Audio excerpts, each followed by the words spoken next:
Astro సిండికేట్లో మీ personal and business promotions కోసం కింది నెంబర్కు కాంటాక్ట్ చేయండి.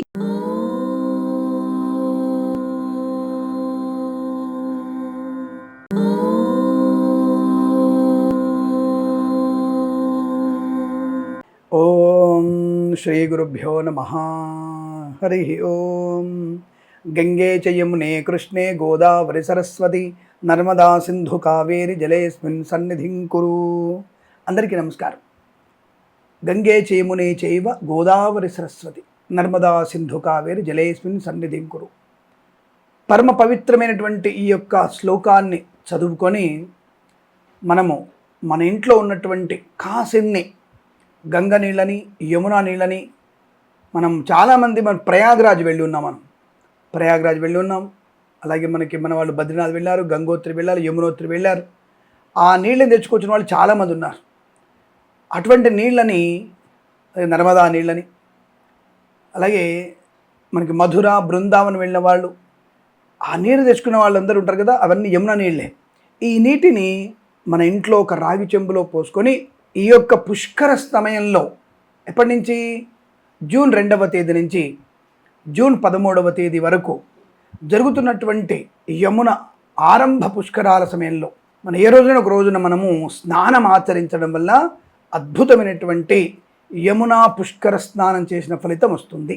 వీలైతే మీరు యమునోత్రి వెళ్ళండి, లేదా మధుర వెళ్ళండి, లేదా మనకి ఉత్తరాఖండ్, హర్యానా, హిమాచల్ ప్రదేశ్, వికాస్పూరి, మన హస్తినాపురం, ఇలా మనం ఎక్కడికైనా సరే యమునా నది ఎక్కడైతుందో అక్కడ స్నానం, లేదా ప్రయాగ్రాజ్ త్రివేణి సంగమం అక్కడికి వెళ్ళి స్నానం ఆచరిస్తే అద్భుతమైనటువంటి యోగం కలుగుతుంది. ఇక్కడ ఒక విషయం చెప్పాలి మీ అందరికీ కూడా. చాలామందికి ఈ విషయం తెలియకుండా పుష్కర స్నానం అంటారు. ఈ పుష్కర స్నానం పవిత్రత ఏమిటి తెలుసా? ప్రత్యేకత కూడా ఉంది. ఈ యొక్క ఎవరెవరికైతే శనేశ్వరుడి యొక్క ప్రభావం ఎక్కువగా ఉందో, నాలాంటి వాళ్ళు చెప్తాను కదా, అర్ధాష్టమ శని, ఏళ్ళనాడు శని, 12వ స్థాన శని, జన్మ శని, ద్వితీయ శని, వాక్స్థాన శని, అలాగే అష్టమ శని అని చెప్తూ ఉన్నాం కదా.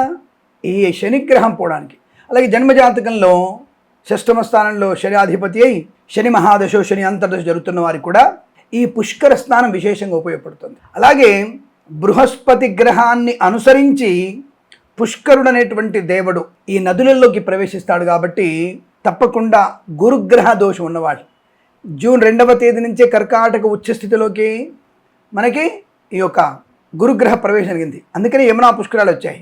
ఈ సమయంలో మిథున రాశి వారికి, అలాగే కర్కాటక రాశి వారికి, సింహరాశి వారికి, తర్వాత మళ్ళీ మనకి ధనుసు రాశి వారికి, మేషరాశి వారికి కొంత శనేశ్వరుడి యొక్క గ్రహంతో పాటుగా బృహస్పతి గ్రహ ప్రభావం కూడా నెగిటివ్ కలిగించే అవకాశం ఉంది.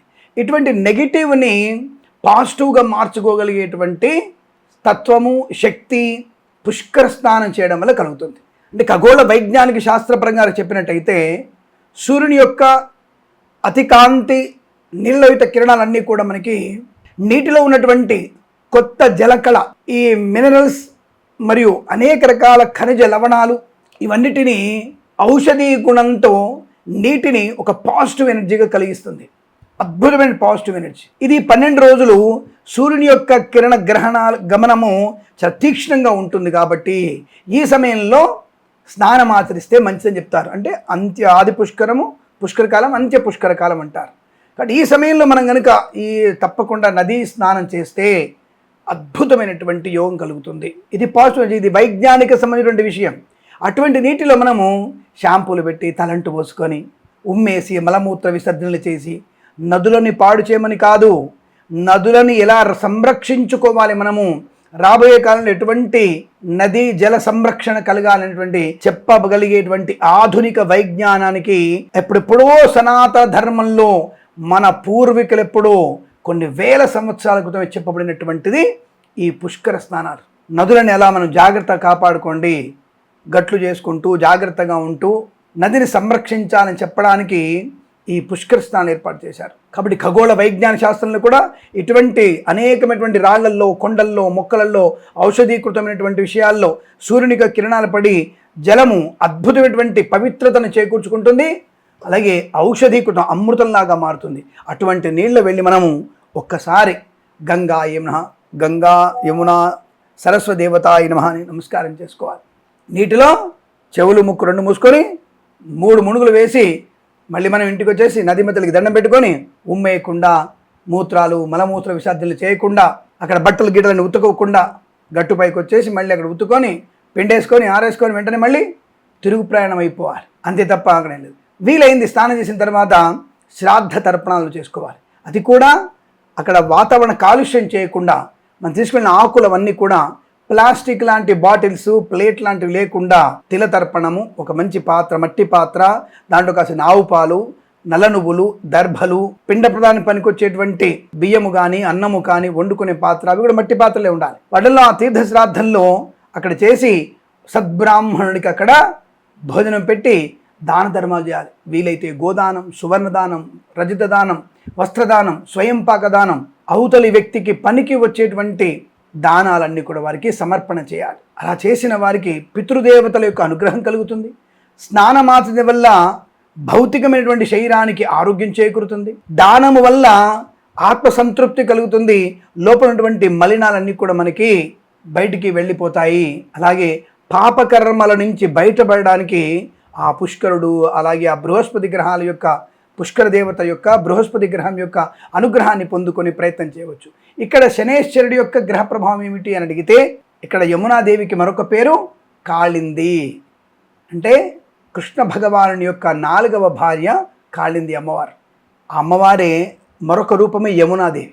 ఆవిడెవరు? శనేశ్వరుడికి సోదరి, యముడికి కూడా సోదరి, సూర్యపుత్రిక ఆవిడ. కాబట్టి అలాంటి సూర్యపుత్రిక కృష్ణ పరమాత్మ వివాహం చేసుకుని తపస్సు చేస్తుందట. అటువంటి కృష్ణ భగవాను సాక్షాత్తుగా బావగా పొందినవాడు శనేశ్వరుడు మరియు సూర్యగ్రహం. ఈ 2 గ్రహాల యొక్క అనుగ్రహం మరియు బృహస్పతి ఈ యొక్క సమయంలో ఈ పుష్కర స్నానాలు కారకుడు ఆయన కదా. కాబట్టి పుష్కర దేవతని బృహస్పతి అనుసరించాడు. కాబట్టి బృహస్పతి వలన ఆ గ్రహపీడలు, శనేశ్వరుడు గ్రహపీడలు, రవి వలన గ్రహపీడ తొలగిపోయి అపమృత్యు దోషం తొలగిపోతుంది. అలాగే బుద్ధి వికాసం కలుగుతుంది, ఆరోగ్య ప్రాప్తి కలుగుతుంది. ఇలా కాళింది కృష్ణ పరమాత్ముడి యొక్క భార్యగా ఉన్నటువంటి యమునాదేవే. ఆవిడలో మనం స్నానం చేసి పునీతులమై భగవన్నామ స్మరణతో కృష్ణ పరమాత్ముడిని, శివుణ్ణి, సూర్యనారాయణమూర్తిని మనం జపము చేసి అలా మనం బయటికి వచ్చిన తర్వాత నదీమ తల్లికి దండం పెట్టుకొని వస్తే శనేశ్వర గ్రహ దోషం తొలగిపోతుంది పూర్తిగా. ఇది 100% నిజం. ఇది ఎవరు చెప్పరు, ఎందుకంటే ఎవరికీ సరిగ్గా తెలియదు. పుష్కర స్నానం, పుష్కర దేవతలు, గురుడు వచ్చేసి ఒక్కొక్క రోజులో కర్కాటకలో ఉచ్చస్థితి, ఒక్కొక్క రాశిలో 1 సంవత్సరం పాటు ఉన్నాడు. కాబట్టి ఆయనకి పుష్కర స్థానం, మేషంలోకి వస్తే గంగా పుష్కరాలు, వృషభంలోకి వస్తే ఇంకొక సింహంలోకి వస్తే గోదావరి పుష్కరాలు, ఇలా ఒక్కొక్కళ్ళు ఒక్కొక్క రకంగా చెప్తుంటారు. కానీ పుష్కర ప్రత్యేకత ఏమిటి తెలుసుకోవాలి.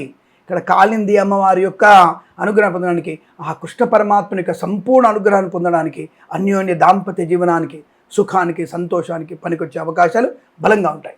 కాబట్టి తప్పనిసరిగా మనం యమునా పుష్కర స్నానం చేయాలి. అక్కడికి వెళ్ళలేకపోతే నేను ముందుగా చెప్పినట్టుగా గంగే చ యమునే చైవ గోదావరి సరస్వతి నర్మదే సింధు కావేరి జలేస్మిన్ సన్నిధిం కురు అంటూ ఆ అమ్మవార్లను తలుచుకొని, సప్తనదీమంతా తలుచుకొని ఆ నీళ్ళల్లో ఆవాహనం చేసి గంగాయ నమః అని తల మీద పోసుకోవాలి, స్నానం చేయాలి.